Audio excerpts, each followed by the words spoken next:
This is our world. A warm, comfortable, familiar place. But walk away from the fire and look up. Our thoughts soon leave home. Are we just insignificant specks? Is the universe welcoming or hostile? We could stand here forever, wondering. Or we could turn our back on this beach, leave home, to see the universe, from here to its edge, to discover its wonders, confront its horrors. Beautiful new worlds, malevolent dark forces.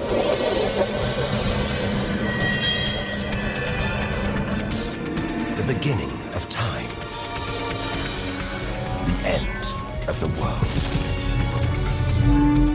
Would we have the courage to see it through? Or would we run for home? There's only one way to find out.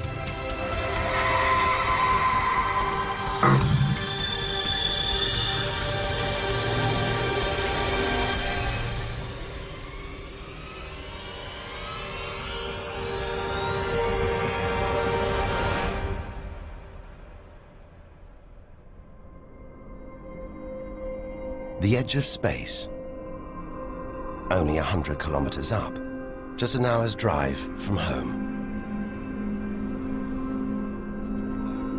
Down there, life continues.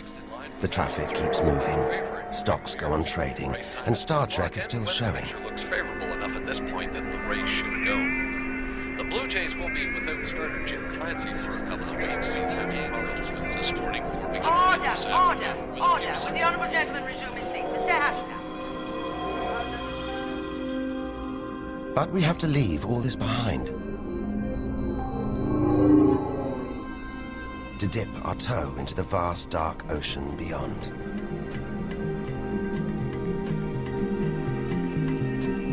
Into the shallows. Not too far from home. Onto the moon.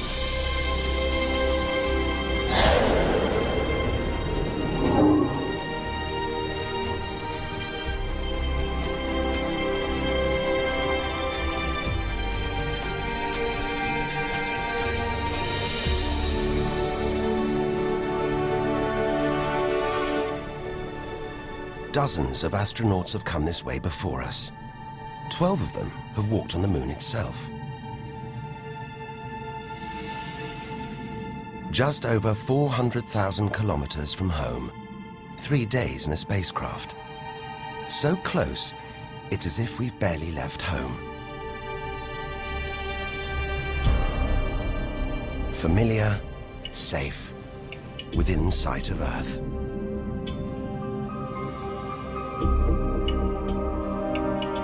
It looks like a deserted battlefield, bombarded by millions of meteoroids and asteroids.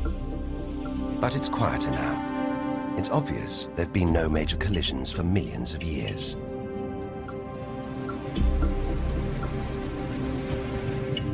This brings back memories. The Apollo 11 lunar module. Neil Armstrong's first footprints. Looks like they were made yesterday. There's no air to change them. They should survive for millions of years. Maybe longer than us.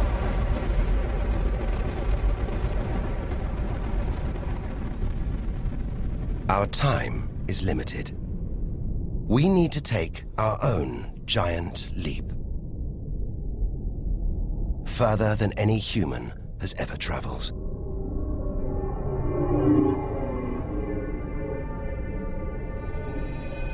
Out of the darkness, a friendly face. The goddess of love. Venus. The morning star. The evening star. Sometimes she welcomes the new day in the east. Others, she says goodnight in the west. The planet's spectacular yellow clouds reflect the sunlight. That's why this is the solar system's brightest planet. A sister to our planet. She's about the same size and gravity as Earth. We should be safe here. But the Venus Express space probe is telling us these dazzling clouds are made of deadly sulfuric acid, that the planet's atmosphere is choked with carbon dioxide. It's ringing alarm bells.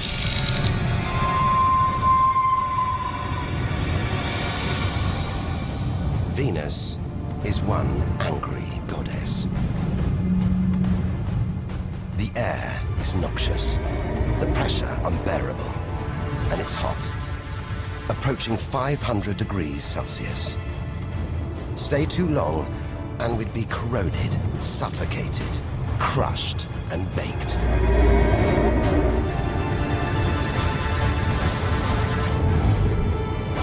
Nothing can survive here. Like this.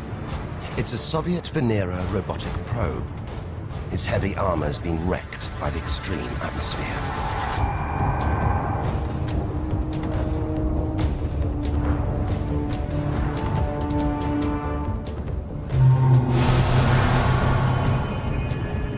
So lovely from Earth, up close, this goddess is hideous.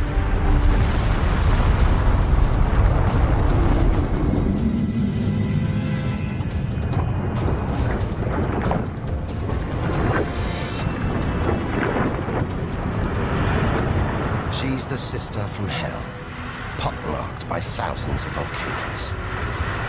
All that carbon dioxide in its atmosphere is trapping the sun's heat. This is global warming gone wild. Before it took hold, maybe Venus was calm, more like her sister planet Earth. If that's true, this could be our planet's future.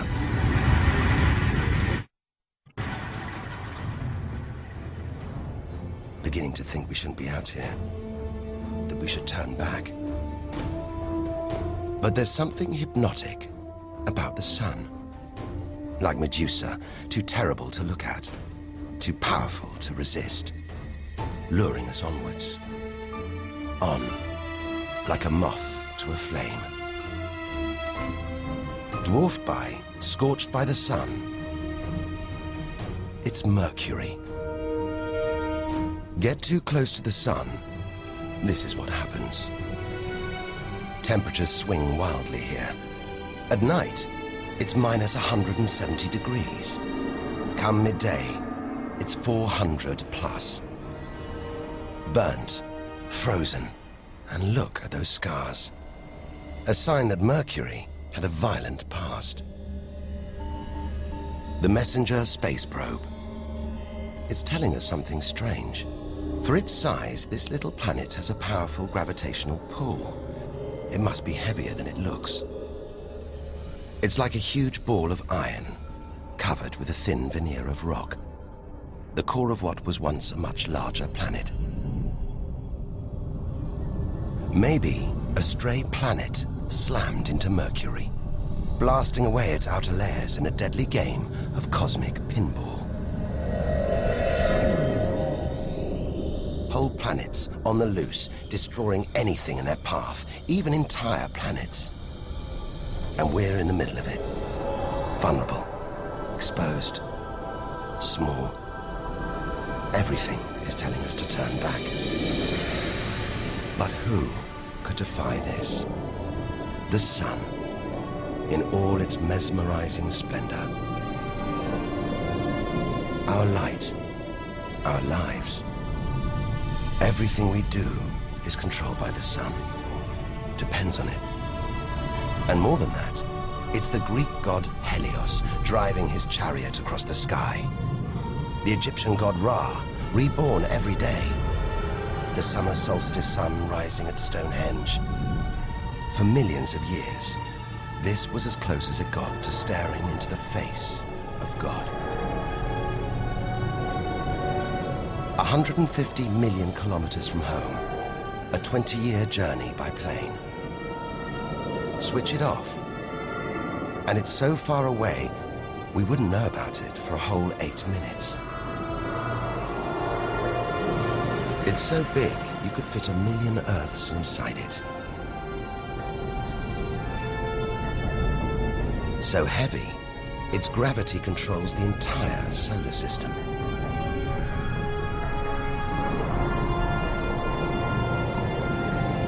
But who needs numbers? We've got the real thing. We see it every day, a familiar face in our sky. Up close, it's unrecognizable. A turbulent sea of incandescent gas. The thermometer rises to over 5,000 degrees. Down in the core, it's got to be tens of millions of degrees.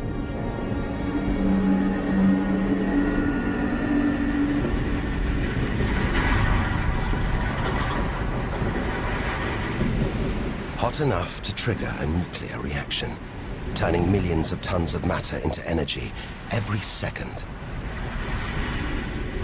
More than all the energy ever made by mankind. Back home, we see this energy as light, feel it as heat. But up close, there's nothing comforting about the sun. It's so full of electrical and magnetic activity, it's bursting out in these huge incandescent gas loops called prominences. Each one releasing more energy than 10 million volcanoes. You could get the Earth through one of these loops and still have tens of thousands of kilometers to spare.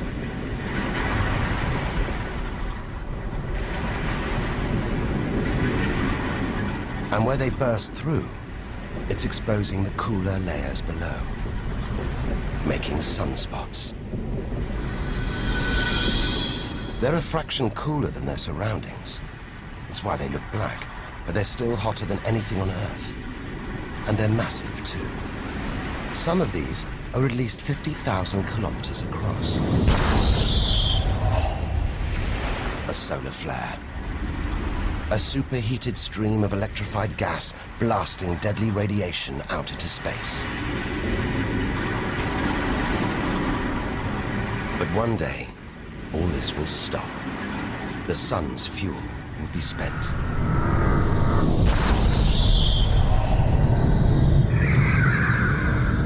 When it dies, that'll be it for the Earth as well. This God creates life and destroys it, demands we keep our distance.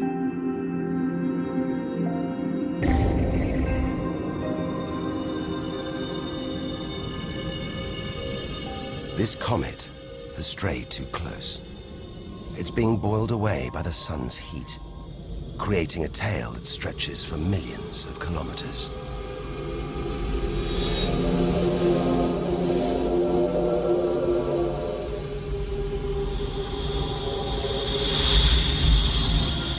It's freezing in here.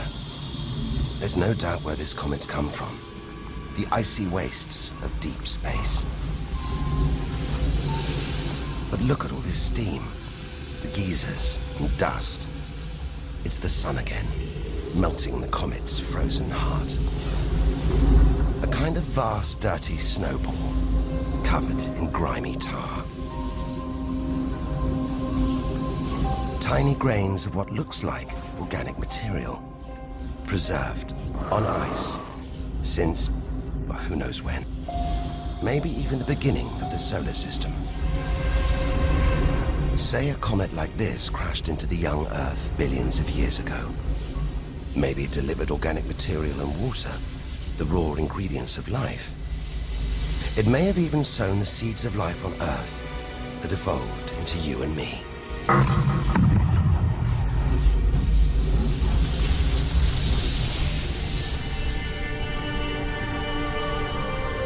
But say it crashed into the Earth now. Think of the dinosaurs, wiped out by a comet or asteroid strike. It's only a question of time.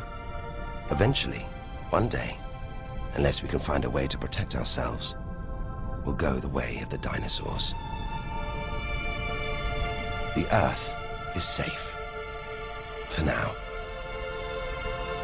But if life on Earth was obliterated, we'd be stuck out here, homeless, adrift in a hostile universe. We'd need to find another home.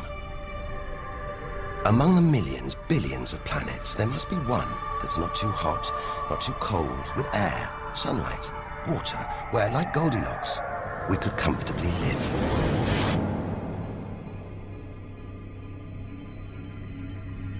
The Red Planet. Unmistakably, Mars. For centuries, we've looked to Mars for company, for signs of life.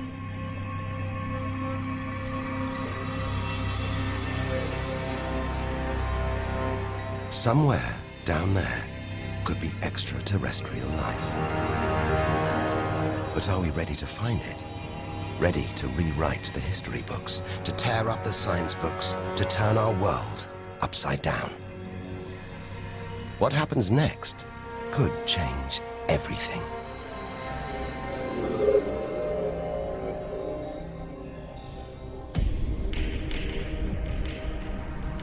More than any other planet, Mars captures our imagination.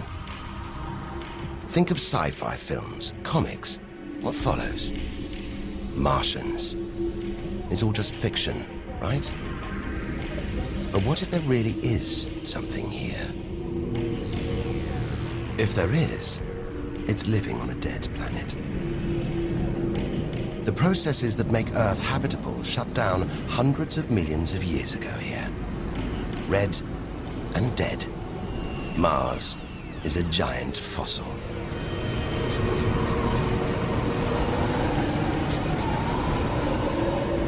Something's alive. A dust devil. A big one. Bigger than the biggest tornadoes back on Earth. There's wind here. And where there's wind, there's air. Air that could sustain extraterrestrial life. But it's too thin for us to breathe. Full of choking carbon dioxide. There's nothing to protect Mars from the sun's ultraviolet rays. And it's cold. As low as -80 degrees, freezing water in the ground, at the poles, and even in the atmosphere, as snow.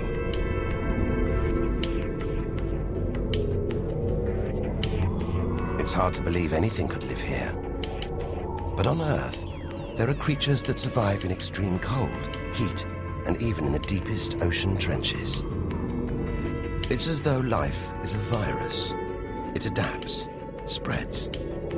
Maybe we're carrying the virus of life across the universe right now. Even in the most extreme conditions, life usually finds a way. But on a dead planet, with no geological activity to replenish the minerals and nutrients in its soil, no heat to melt its frozen water, and all this dust, it's hard to see where we're going.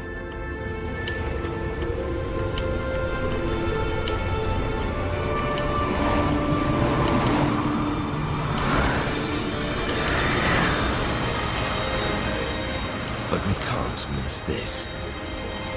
Olympus Mons. A vast, ancient volcano. 3 times higher than Everest. So wide, it would stretch almost all the way across Spain.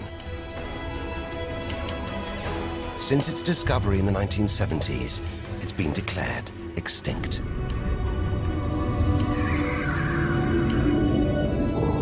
It looks like there's something happening on its slopes. It's as though lava has been flowing. But any lava flows should be long dead, obliterated by meteorite impacts. Unless this monster isn't dead after all. If it's not, there could be molten magma beneath the crust right now. This changes everything. Volcanic activity could be melting frozen water in the soil. recycling minerals and nutrients, creating conditions for life to exist.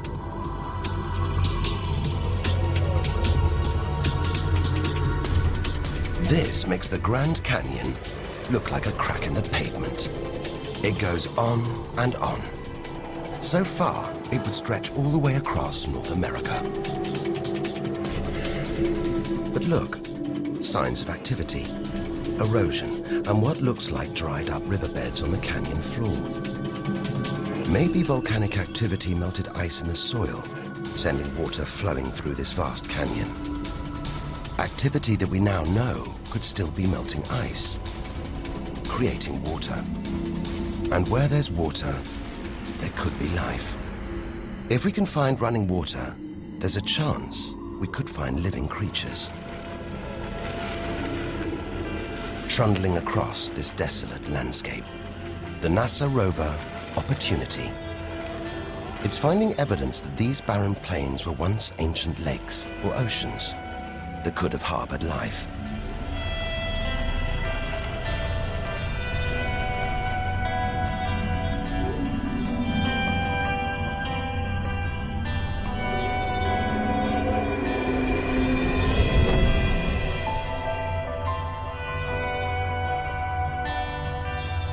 Look at these gullies.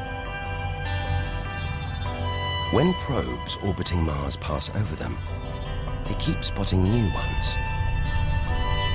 More proof that Mars is alive and kicking. That there may be water flowing beneath the surface, creating these gullies.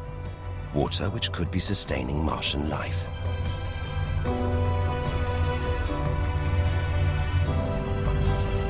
Now all we have to do is find it.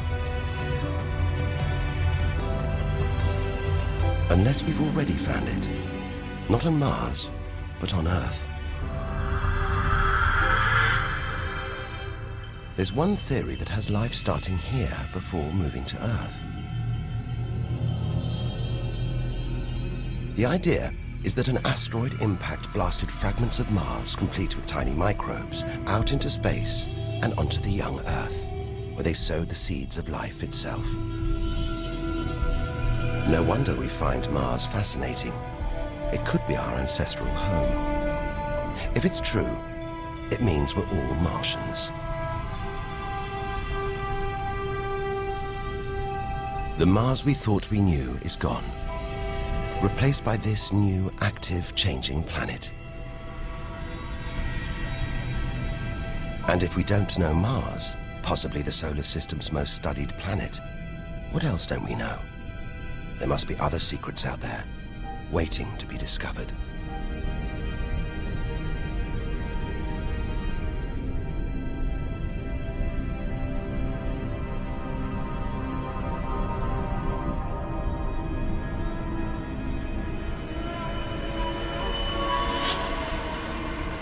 This is getting scary. It's like being inside a giant computer game.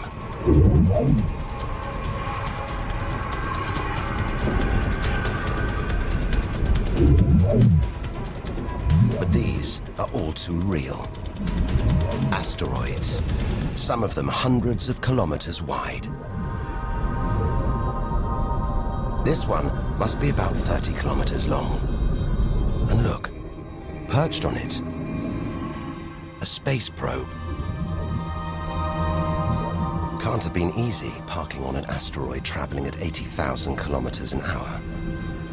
It's a lot of effort to investigate some rubble. Rubble that regularly collides, breaking up and raining down on Earth as meteorites. Magical tokens, supernatural omens, and more than that. Turns out it was rubble like this that came together to make the planets, including our own.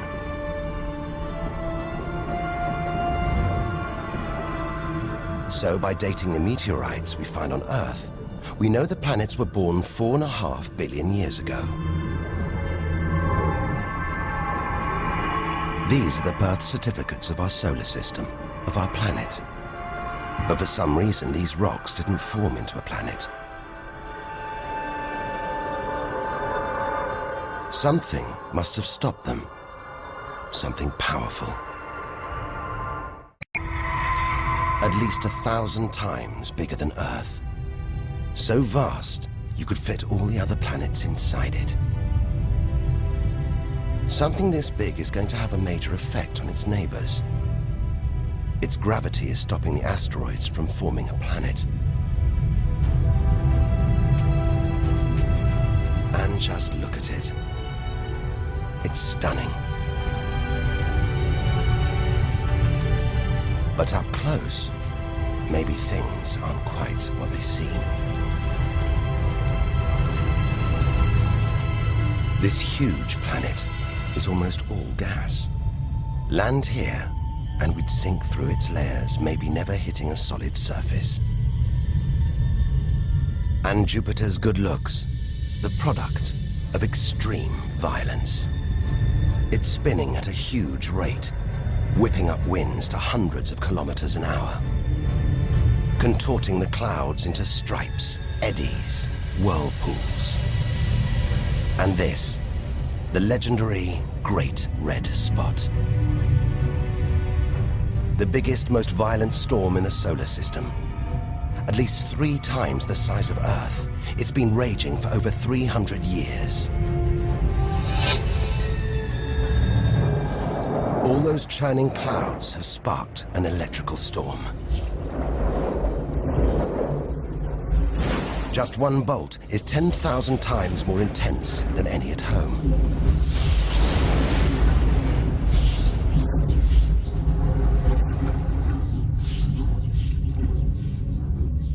It seems the best place, the safest place to see Jupiter is from a distance.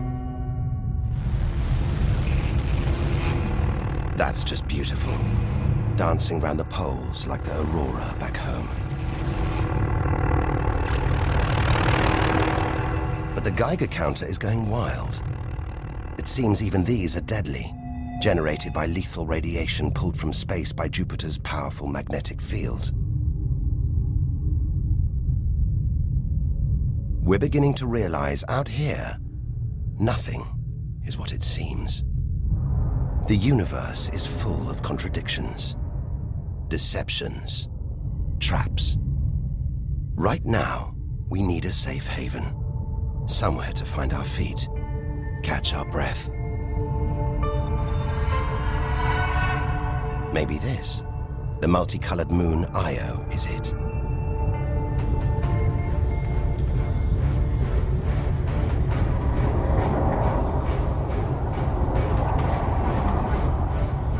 Those pretty colors, a molten rock, sulfur, volcanoes, spewing burning hot ash and sulfur hundreds of kilometers into the air. This is no safe haven. This is the most volatile place we've seen since the sun. Our magical journey to the edge of the universe is turning into a desperate flight. We've got to keep believing, hoping that amidst the dangers, there are wonders waiting to be discovered.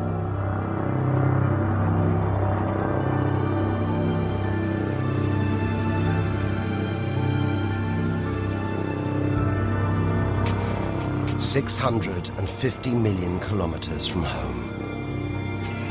What a weird-looking place. And yet it looks strangely familiar.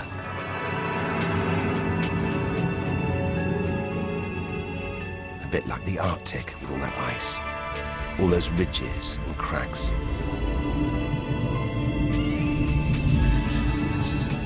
This is Europa, and maybe, like the Arctic, this ice is floating on water, liquid water.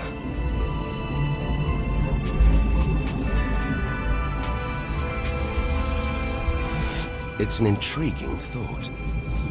But we're 800 million kilometers from the sun. Surely Europa is frozen solid.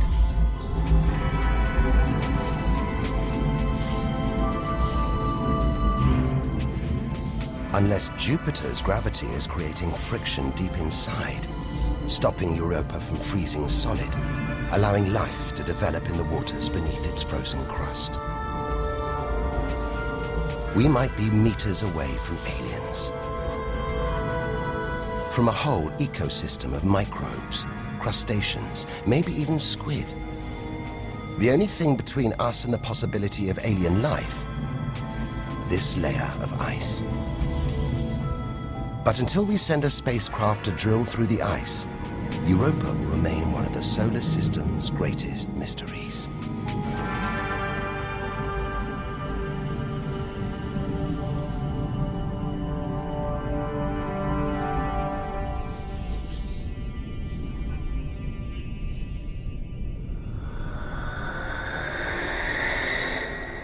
It's captivated our imaginations, haunted our dreams. And here it is, spinning before our eyes. Saturn, the jewel in the solar system's crown. Seeing it makes everything we've experienced worthwhile. There's something magical about Saturn. A giant ball of gas, so light it would float on water. Its spectacular rings would stretch almost from Earth to the Moon, but they're just a few hundred meters deep. That's the Cassini orbiter. It's picking up ghostly radio emissions, probably generated by auroras around Saturn's poles. This is the real music of the spheres. And Cassini is telling us these rings are probably all that's left of a moon shattered by Saturn's gravitational pull. Incomparable beauty from total destruction.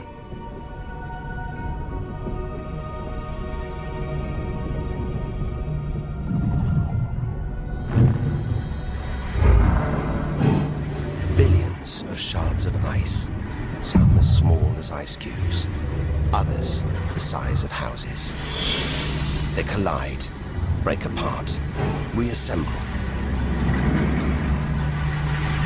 It's like a snapshot of our early solar system, as dust and gas orbited the newly born sun, and gravity worked its magic, pulling the lumps together until from debris like this, our home emerged.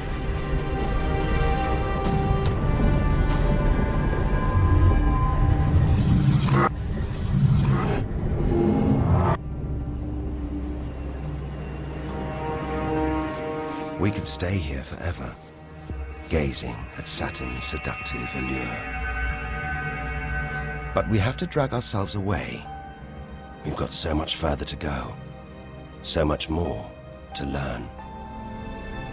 Which isn't easy when the largest object in sight is this moon, wrapped in thick clouds. Titan.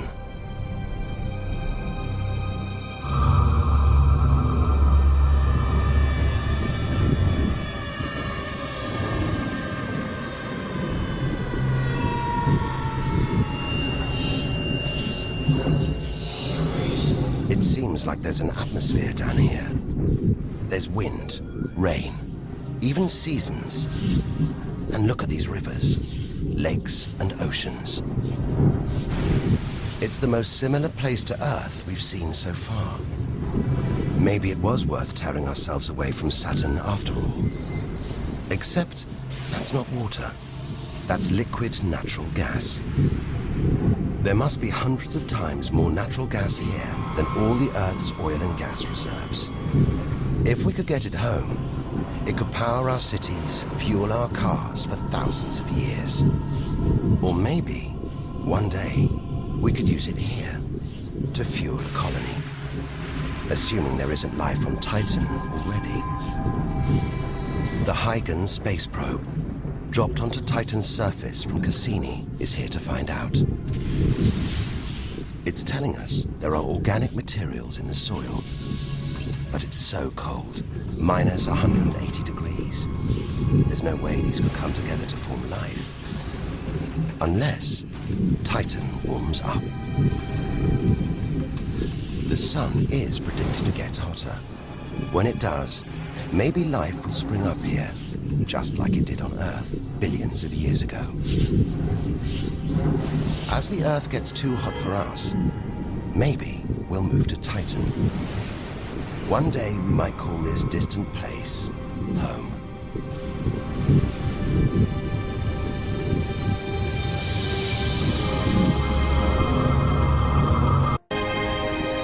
Home.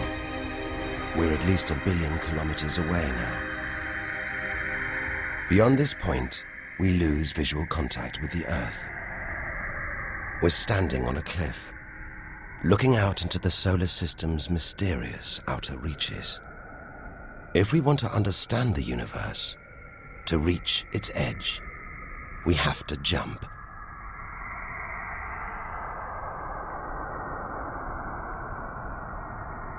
Unseen from Earth, unknown for most of history, we're in the solar system's outer reaches.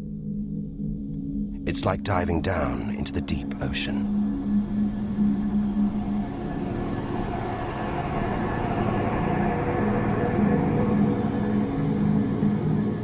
Those rings. It looks like Uranus has been tilted off its axis, toppled over by a stray planet.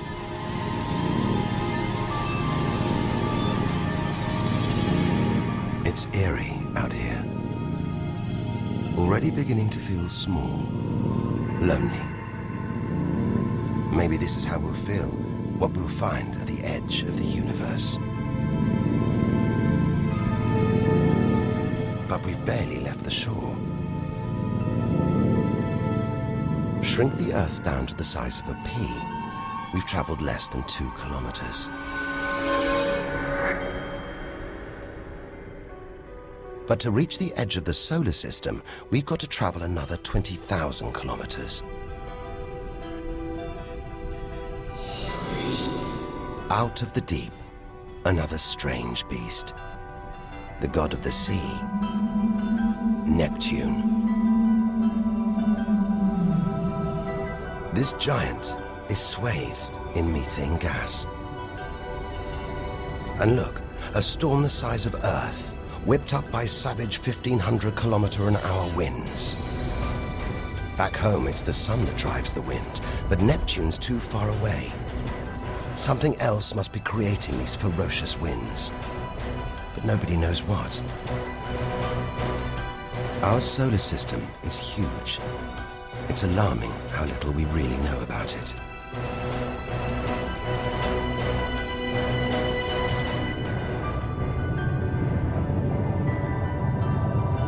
Plunging deeper, something to cling to.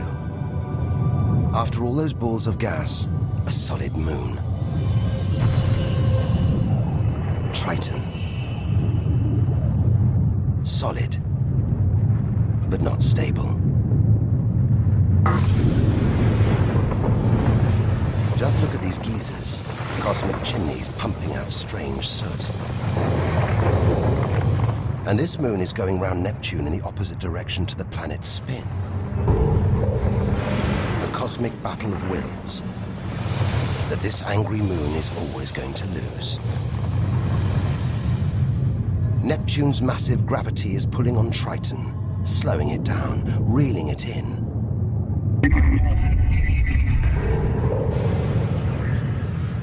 One day, it'll be ripped apart by Neptune. And that's it. No more moons, no more planets to see in our solar system. It's getting colder. We're getting further from the sun, slipping from the grip of its gravitational tentacles. But look at all this. It's not a void. It's teeming with frozen rocks, icy spheres, like Pluto. Until recently, it seemed Pluto was alone. Beyond it, nothing. We were wrong. More frozen worlds. Discoveries so new, nobody can agree what to call them. Plutinos, ice dwarfs, cubanos. Whatever the name, the implications are the same. Our solar system isn't the neat model we thought it was. Over 13 billion kilometers from home, the most distant thing ever seen to orbit the sun, another small icy world called Sedna. discovered in 2003. Its orbit takes 10,000 years and sends it 130 billion kilometers from the Sun. Hang on. There's something else out here. 16 billion kilometers from home, the space probe Voyager 1. If it wasn't for this bundle of aluminium and antennae, we'd have no images of the giant planets, no clue about their strange moons.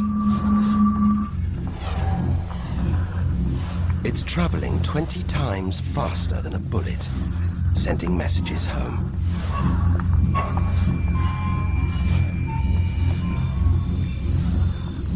And look, on its side, that gold panel, a kind of intergalactic message in a bottle. There's a greeting recorded in different languages. Hola y bienvenidos a todos.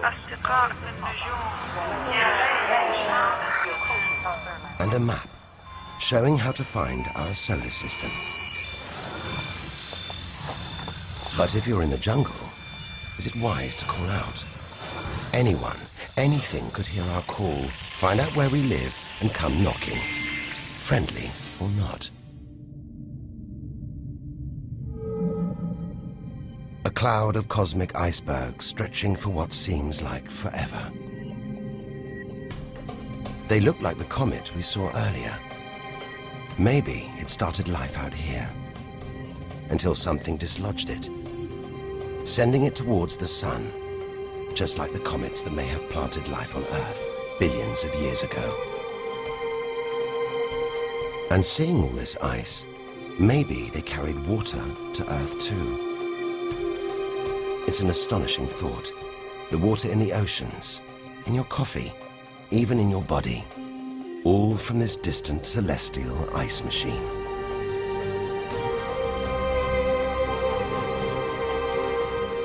We're 8 million, that's 8 trillion kilometers from home. But in reality, this is only a baby step. Ahead, trillions of kilometers, billions of stars. This is it. Time to stop looking in and start looking out. To step out into the big, wide universe. Into interstellar space.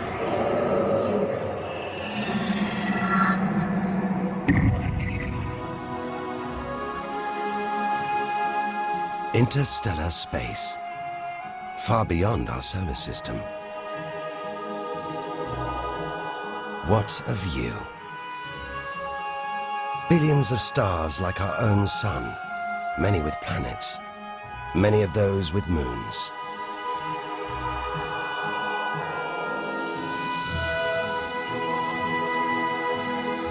It's hard to know which way to go. There are infinite possibilities in every direction. Whichever way, we're going to need a serious burst of acceleration.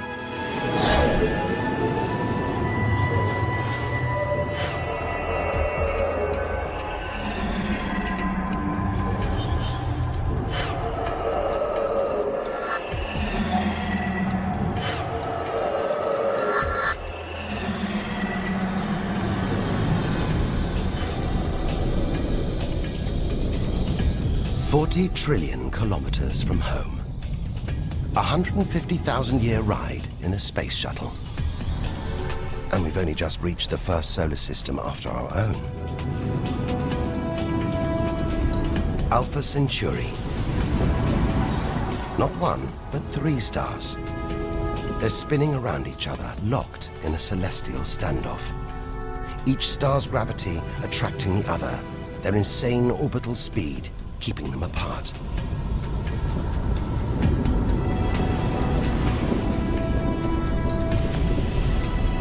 Get between them, and we could be flung into the face of one of these stars. Vaporized, trillions of kilometers from home. So far, the kilometers are becoming meaningless. We're going to have to talk in light years. A beam of light takes 1 year to travel 10 trillion kilometers. So 40 trillion kilometers is 4 light years from home. It's crazy. Distances so vast, they're almost beyond comprehension.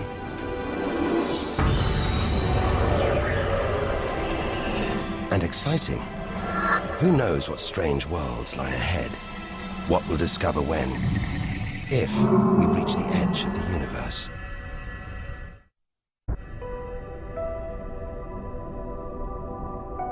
"10 light years from Earth, the star Epsilon Eridani. What spectacular rings of dust and ice, and somewhere in there, planets forming out of the debris, being born before our eyes.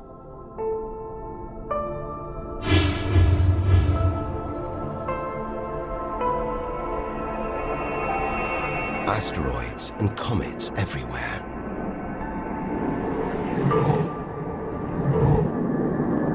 We could almost be looking at our own solar system, billions of years ago, with comets delivering organic molecules, water to these young planets, kick-starting life, just as they may have done on Earth.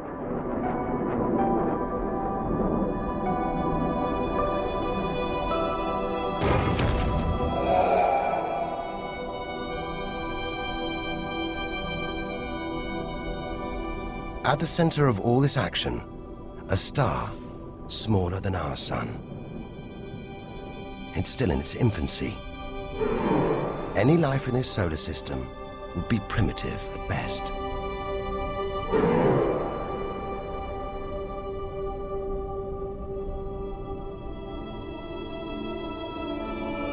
There must be more mature, developed solar systems out here, but finding them is like looking for a needle in a cosmic haystack.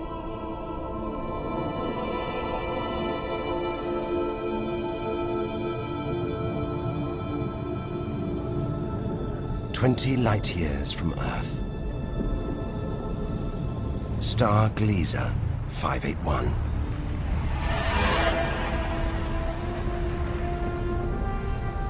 It's about the same age as our sun.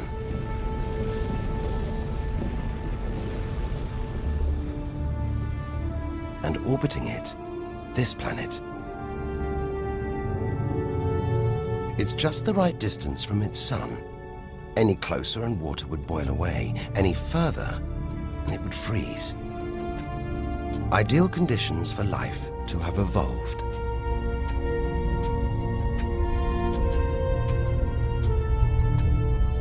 And if comets have struck, delivering water and organic materials, then life, complex beings like us, even civilizations like our own, could be down there, right now. And if there are, even at this distance, they could be tuning into our TV signals, watching shows from 20 years ago. And here's your host, Joe Cochran.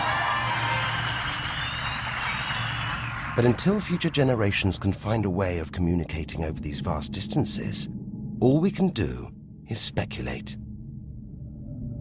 Us and them, living parallel lives, unaware of each other's existence. Unless life has been and gone.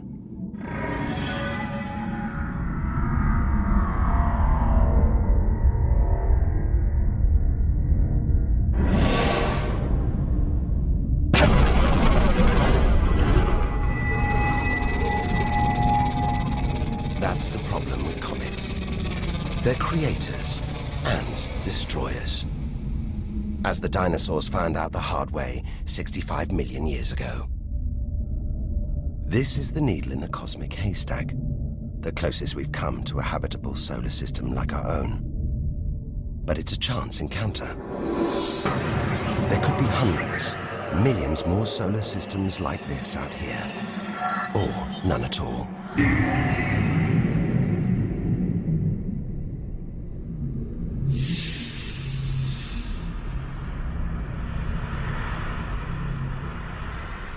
This is vast.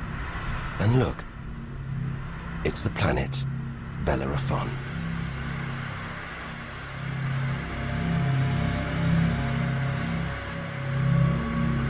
So close to its own sun, it's a miracle it was discovered at all. Problem is, from Earth, we can't see planets this far out. They're obscured by the brilliance of their neighboring stars.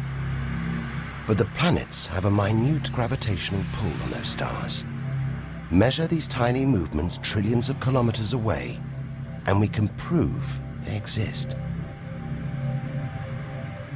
That's how we tracked down Bellerophon in the 1990s, opening the floodgates to the discovery of hundreds of other distant planets. 65 light years from Earth. Tune in on this bright star, and you'd pick up TV signals from Hitler's Berlin Olympics. Verkünde die Spiele von Berlin zur Feier der 11. Olympiade neuer Zeitrechnung als eröffnet.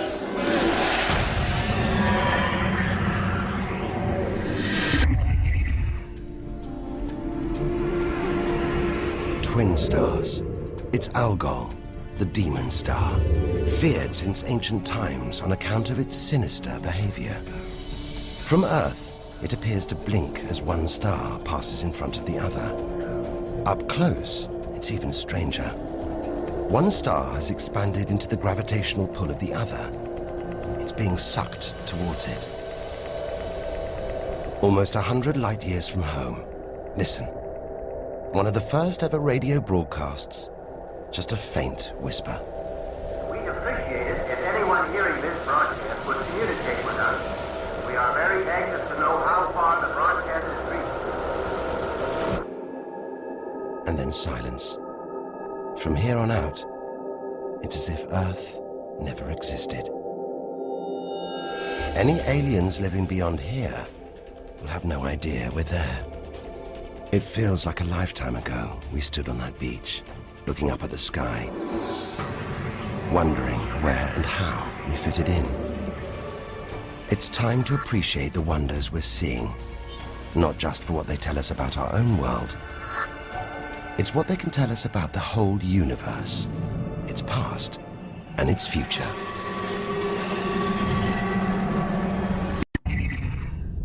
Deep inside our galaxy, the Milky Way, a vast celestial library, each star a book with a story to tell. It's all here, waiting for us to lift the cover. The Seven Sisters, daughters of the ancient Greek god Atlas, transformed into stars to comfort their father as he held the heavens on his shoulders.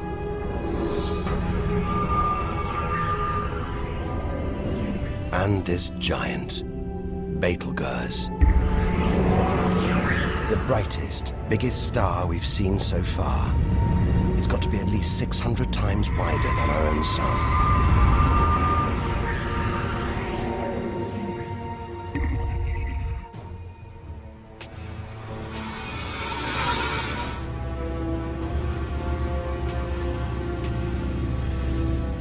But this, it's not a star. Not a planet. Not like anything we've ever seen.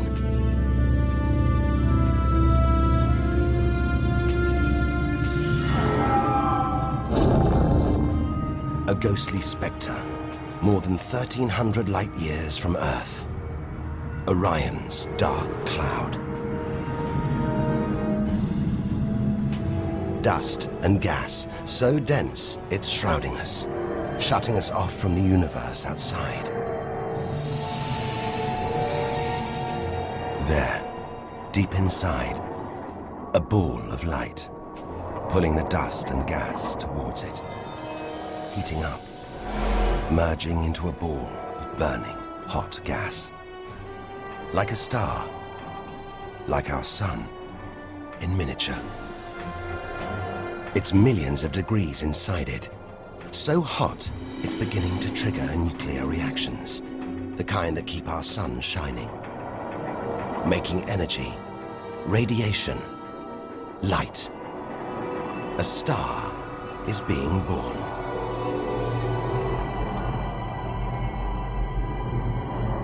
Or rather, stars.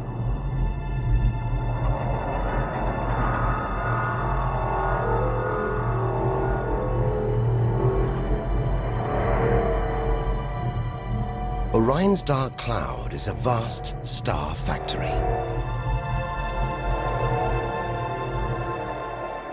We're witnessing the birth of the future universe.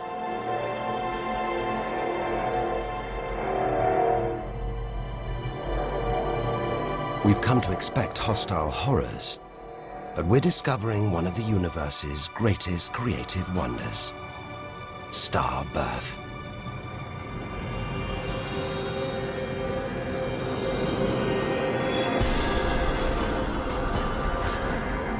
Perhaps we spoke too soon.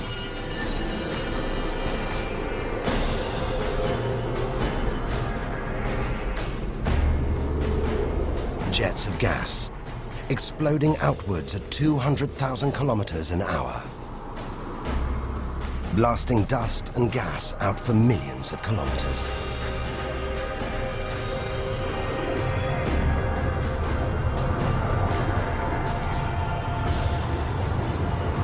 It's unbelievably violent, but look at the results. It's beyond words. Nebula. Vast glowing clouds of gas hanging in space. With no wind out here, they'll take thousands of years to disperse. They seem to be forming a vast stellar sculpture. It makes you realize nature is more than a scientist, an engineer. It's an artist on the grandest of scales. We've seen some strange sights, but this is a masterpiece. A giant horse's head rearing up in space. Stars are born, grow up, and then what? Do they die? Do they slip quietly into the night, or go out with a bang?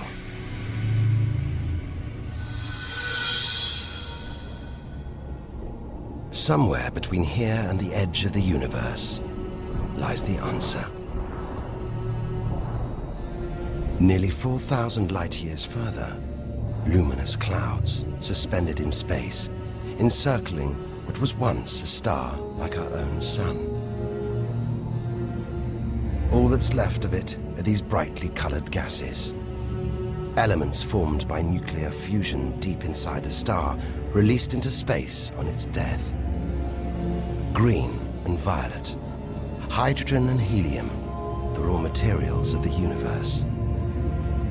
Red and blue, nitrogen and oxygen, the building blocks of life on Earth. For us to live, stars like this had to die. The oxygen in our lungs, the nitrogen in our DNA, it was all produced by nuclear fusion in stars that died long before the Earth was even born. We are made of stellar nuclear waste. Our family tree begins here.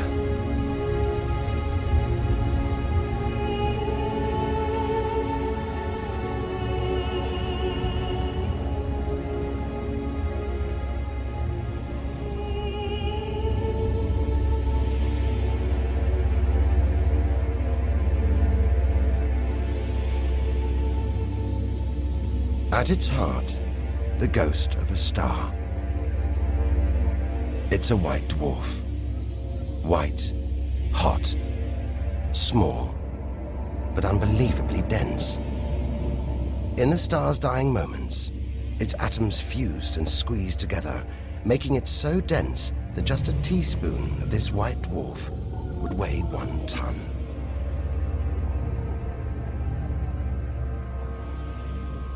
It's a chilling premonition of our sun's fate. 6 billion years from now, it'll become a white dwarf. Its death will herald the end of life on Earth. It makes you wonder how many other worlds have been and gone. Stories left untold. Celestial books lost forever.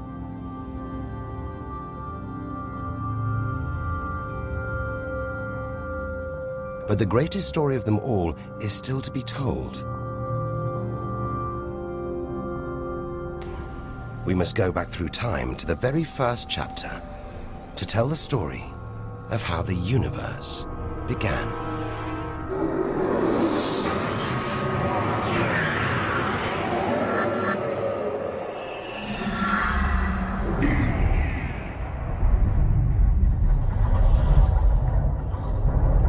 The scattered remains of a dead star.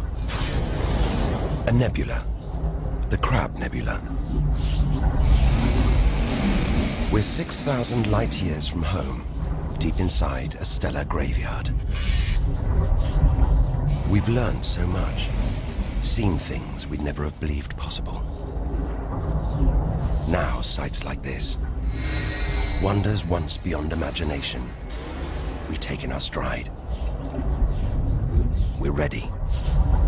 Ready to face whatever lies ahead. Determined to reach the edge of the universe. It looks dead, but maybe this is just the calm after the storm. After a massive explosion. Powerful enough to turn a huge star into a cloud of dust and gas. A supernova.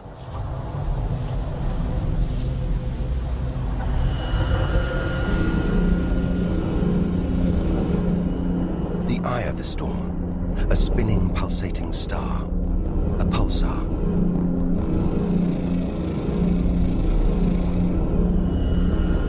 Gravity must have squeezed the giant star's core down to this. It's just 20 kilometers across, unimaginably dense. One pinhead of this would weigh hundreds, maybe millions of tons. As it shrank, like a figure skater spinning on the spot, arms outstretched, then pulling them in, it began to spin faster. Two beams of light, energy, radiation, spinning 30 times a second, powering the huge cloud of dust and gas. There's so much radiation here, more even than on the sun.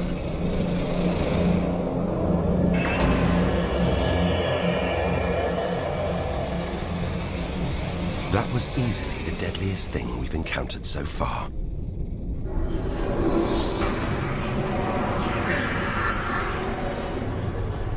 Once, it would have terrified us. But now we realize that without the dangers, there'd be no wonders.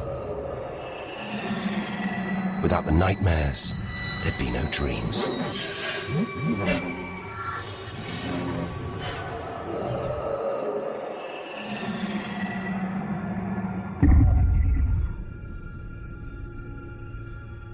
Getting a strange sensation. A feeling, as though there's something bad out here. A malevolent presence. The one thing we didn't want to encounter. Impossibly black, blotting out the stars behind it. We are staring into the face of extinction. The remains of a giant star. A black hole. Instead of contracting to a white dwarf or a pulsar, it just kept on going. Shrinking until it got so small, it's just a few kilometers across. Far denser than a pulsar and impossible to resist.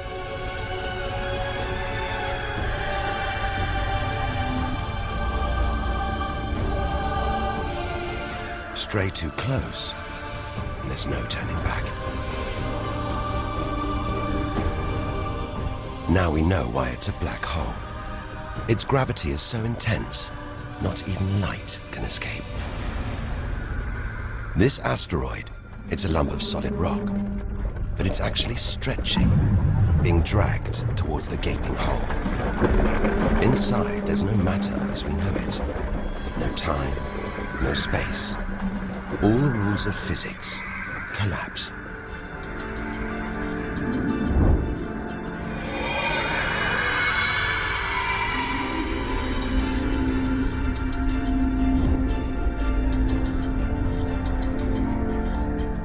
The asteroid is gone. Truth is, nobody really knows where. We're looking at the limit of human understanding. There could be millions of black holes creeping around our galaxy. More perhaps than all the stars in the sky. But we wouldn't see them until it was too late.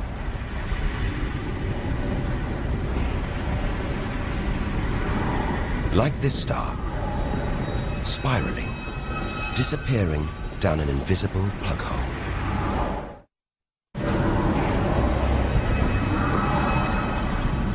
Who's to say we don't live inside a vast black hole? That the whole universe isn't inside one right now, inside another universe. Think about it for too long, and your mind reels.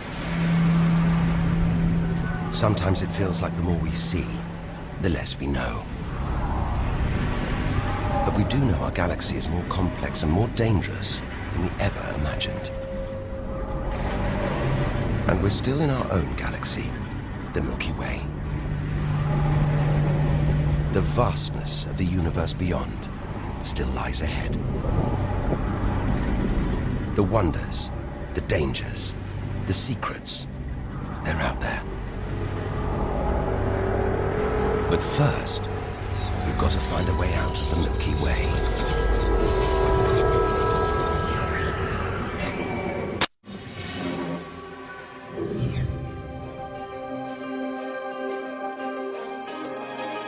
7,000 light years from home, still deep inside our own galaxy.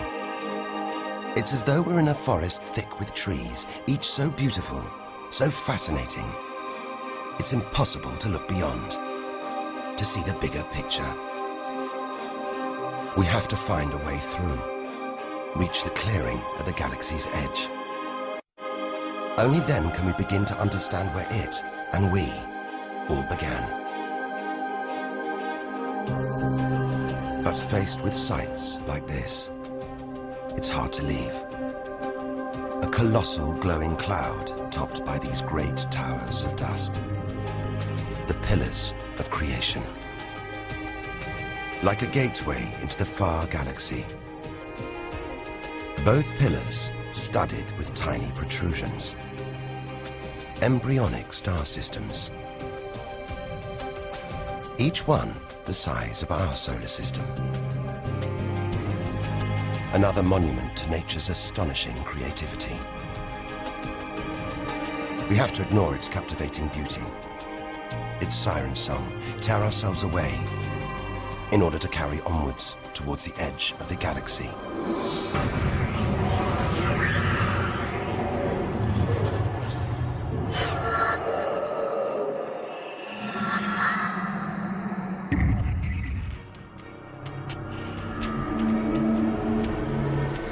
Dazzled by the Milky Way's beauty, we've been blinded to its terrors and strayed into a cosmic minefield. Like an explosion in slow motion, giant clouds of gas are bursting out of this star. A massive star, millions of times brighter than our sun. It's going into meltdown. The fuel that sustains it is running out. The nuclear reactions that power it winding down. We're watching its death throes. Eventually, the core will implode. The result, a new black hole.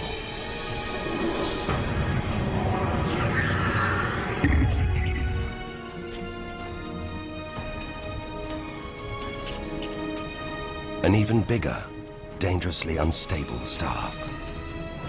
But this one's about to explode. And when a star this big dies, it's 100 times more violent than a supernova. Somehow we've stumbled into the most violent star death imaginable. A hypernova.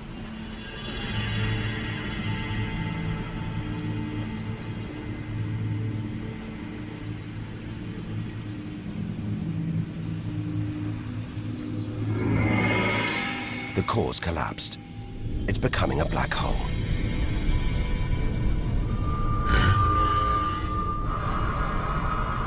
And that's the shockwave, surging through the star, ripping its outer layers into space.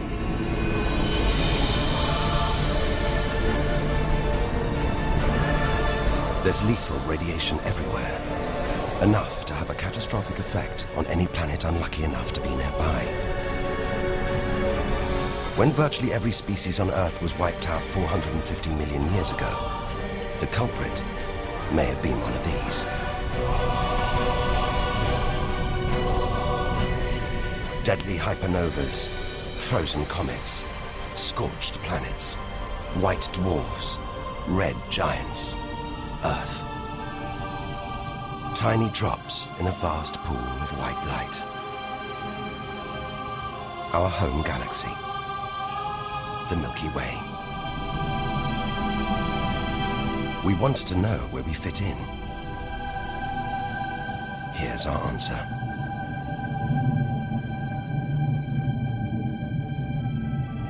Civilizations, past and present. Everyone that's ever lived. The smallest bug, the highest mountain, all of it invisible. Not even a tiny speck.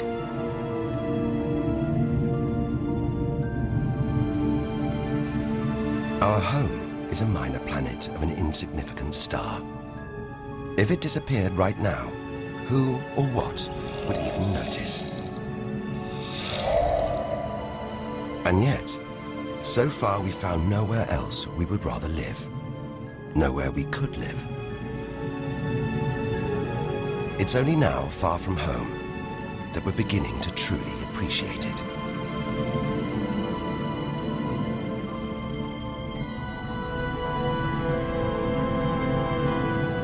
Look at all these stars. Hundreds of thousands of them. Surely one of these, more than one, must be capable of supporting life.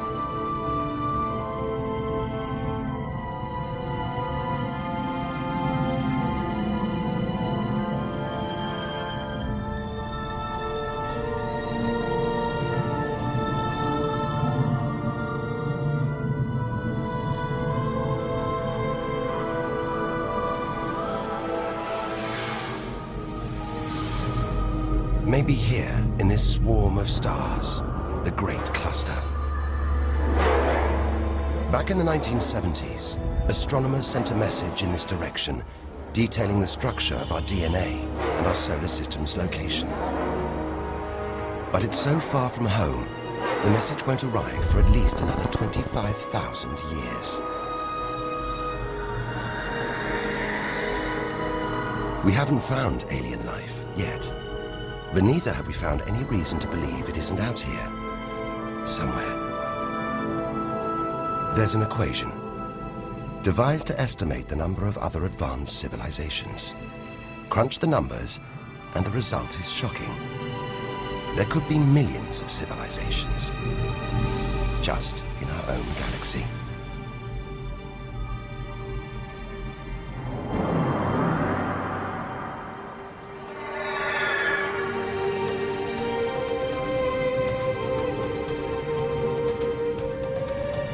Everything we have seen so far is inside the Milky Way.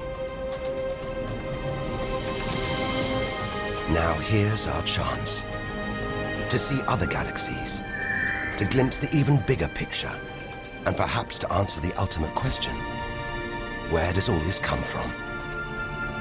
We are now ready to leave our solar system, our galaxy, and enter intergalactic space.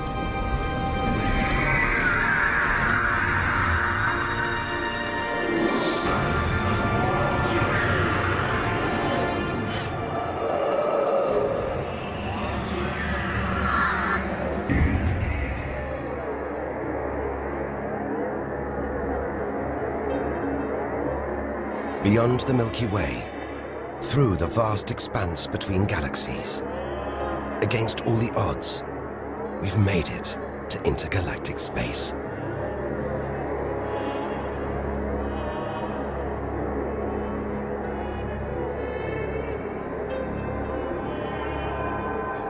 Out here, there's no horizon in sight. Even the closest galaxies are millions of light years away. The remains of galaxies ripped apart by the Milky Way's huge gravitational pull. Scattered through, nothing.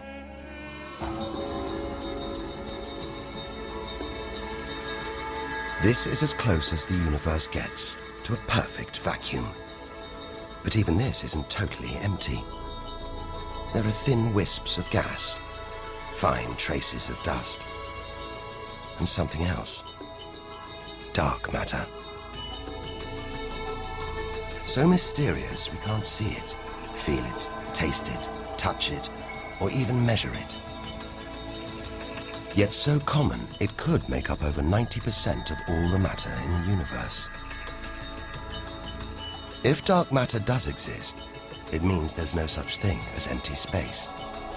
Even out here, we're surrounded by matter. We only know it exists because of the strange hold it exerts on galaxies, like this one, the Large Magellanic Cloud.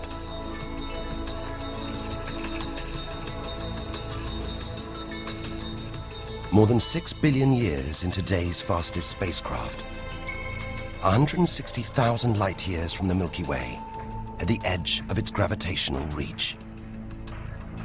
This galaxy should spin off into space, but something is holding it here. Something invisible, powerful, dark matter. Stars, clusters of stars, nebulae. It's a vast astronomical treasure house.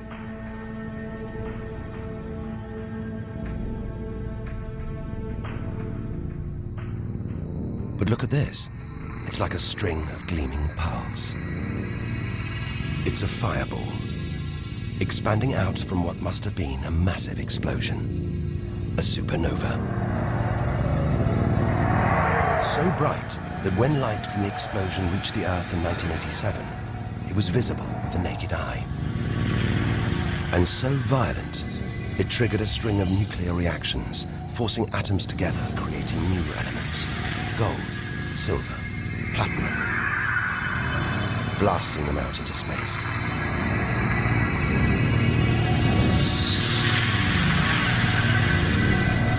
The gold in the ring on your finger was forged in a massive supernova like this, trillions of kilometers away, billions of years ago.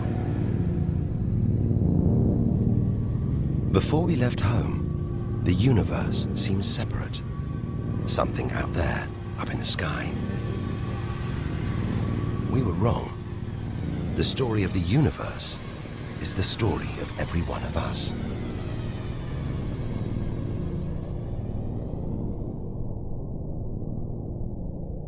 It's comforting to remember as we venture through this abyss.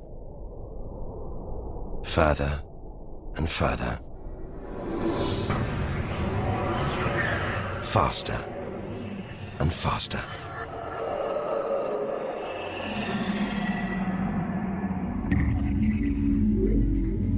The Andromeda Galaxy, 2.5 million light years away. It's moving through space at nearly 1 million kilometers an hour. Everything in space is moving apart like shrapnel from an explosion. We're seeing this galaxy as it was when our ape-like ancestors first walked across the African plains.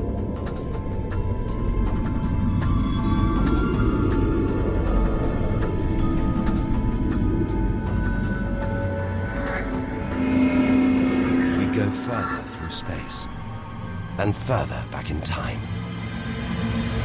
This doesn't look right.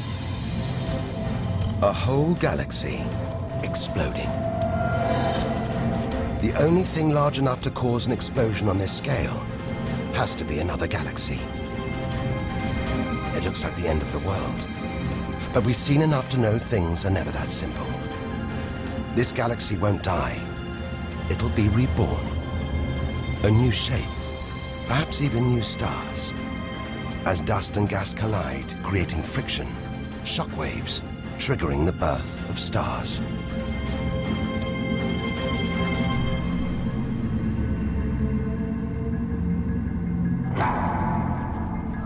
There's order in this chaos, a pattern behind the infinite variety, an endless cycle of birth and death, creation and destruction. It's a pattern woven through the vast fabric of space that binds each of these galaxies. There are billions of galaxies in the universe, each with billions, even trillions of stars. Possibly more stars than there are grains of sand on all the beaches on Earth. And all of these are just the stars that exist now. What about the stars that have been and gone? All the stars being born, yet to be born. We're finally beginning to see the big picture, and it's grander than we ever imagined. This galaxy, the huge Pinwheel Galaxy, is so far from Earth that if we send a message home now, it'll take 27 million years to get there. Who knows whether our species, our planet, will still be around to receive it? Most likely not.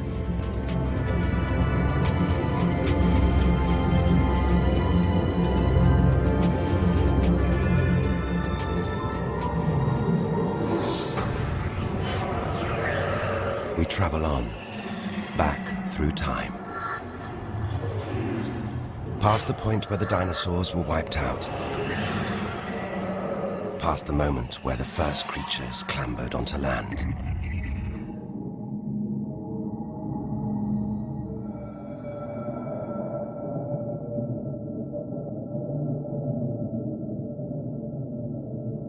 "2 billion light years from home. Closing in on the edge of the universe, going back to the beginning of time. This isn't a galaxy. It's brighter than hundreds of galaxies put together. A blinding beam of energy bursting out for trillions of kilometers. Something this big, this bright, must be incredibly powerful. Experience tells us, out here, power equals danger. It looks like a quasar, the deadliest thing in the universe. If it is, then our journey could be over, just as the end is almost in sight.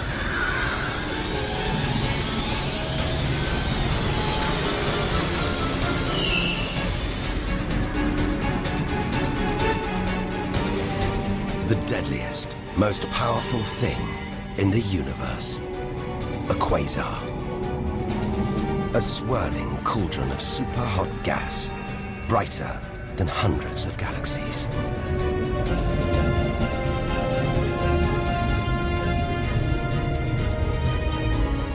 The source of this awesome power lies deep inside the heart of the beast. A heart of darkness. A supermassive black hole, as heavy as 1 billion suns.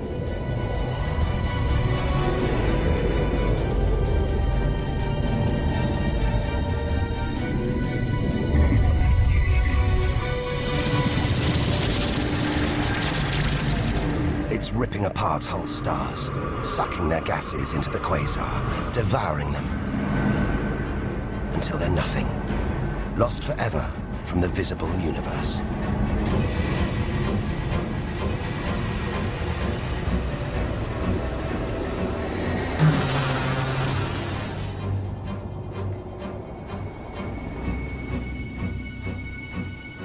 We've seen the worst the universe can throw at us, the most powerful and destructive forces the universe produces. Now it's on to the very edge of the universe. It's almost within reach.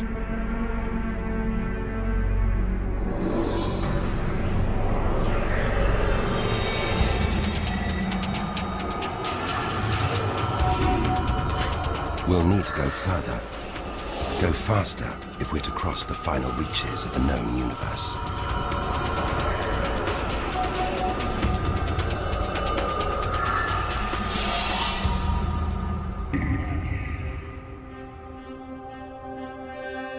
$8 billion light years from home.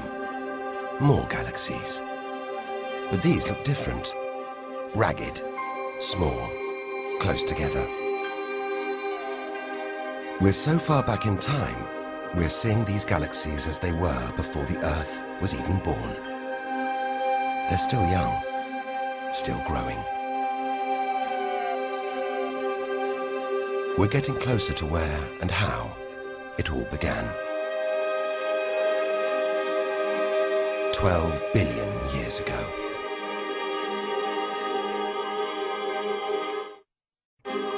Look at the galaxies now. They're more like primitive plankton floating in a vast, dark ocean.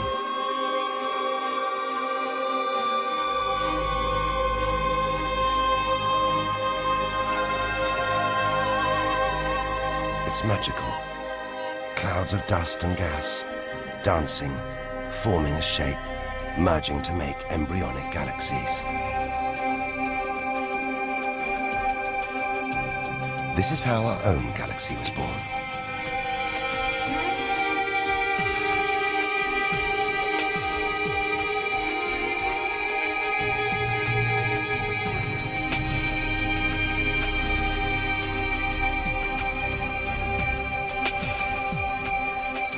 They're disappearing. We've gone back before the stars were born. Into a cosmic dark age. And before that, light. The afterglow from a massive explosion. The explosion which created the known universe.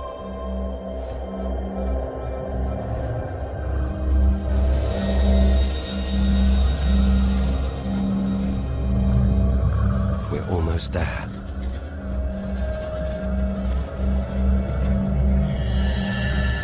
This is it. We've made it. The edge of the universe. 130 billion trillion kilometers from home. 13.5 billion years ago.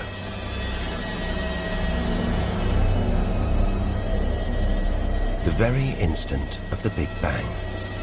The most violent, most creative moment in history. Everything that's ever happened follows from this moment.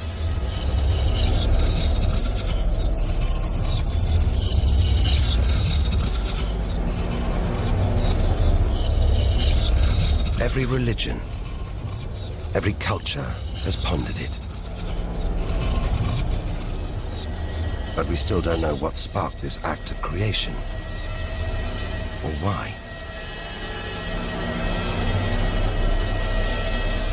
This is where our journey ends, and the universe begins.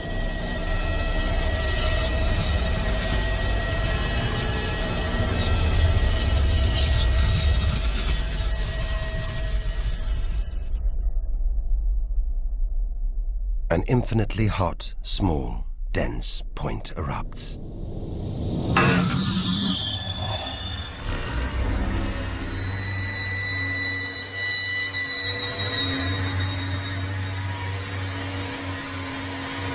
Creating space, time, matter, our universe itself.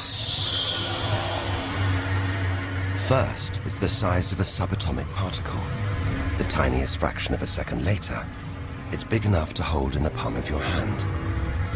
Moments later, it's the size of the Earth.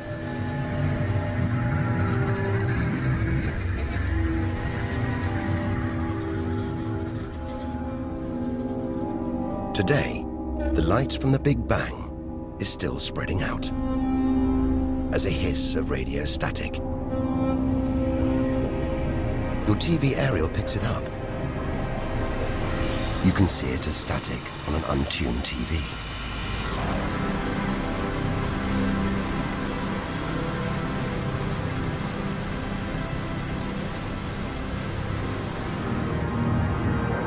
We go on, forwards through time, riding the blast wave. All the things we've seen on our journey are sparks flying out from the Big Bang. Galaxies, stars, planets, all just debris.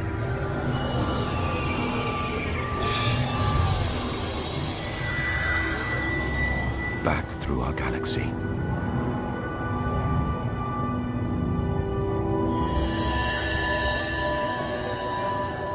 Our solar system. Until we reach another cooling cinder, swirling in the afterglow of the Big Bang. The Earth.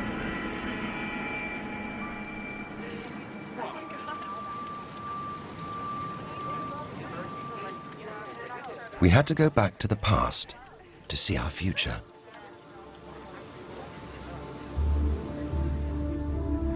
Three billion years from now, the vast Andromeda galaxy smashes into our own.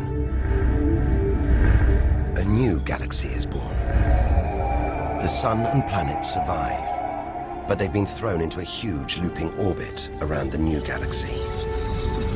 The sun is becoming a red giant, swallowing up Mercury and Venus, scorching our planet's surface, destroying all life on Earth.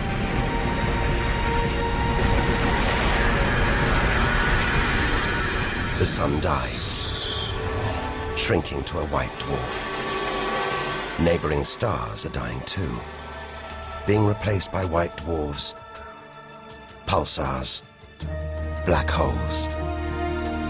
The lights are going down on the galaxy.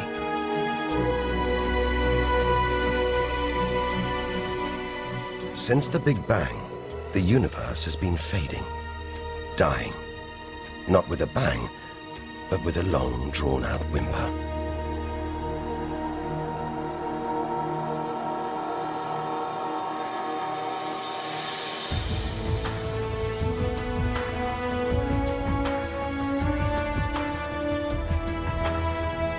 But there could be a way out, an escape route from our dying universe.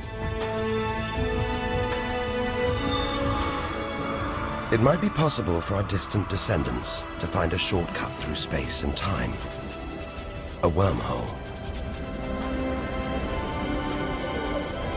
If there are other universes, it could take our descendants from our doomed universe into a parallel one, where they could find another Earth, still in the prime of life.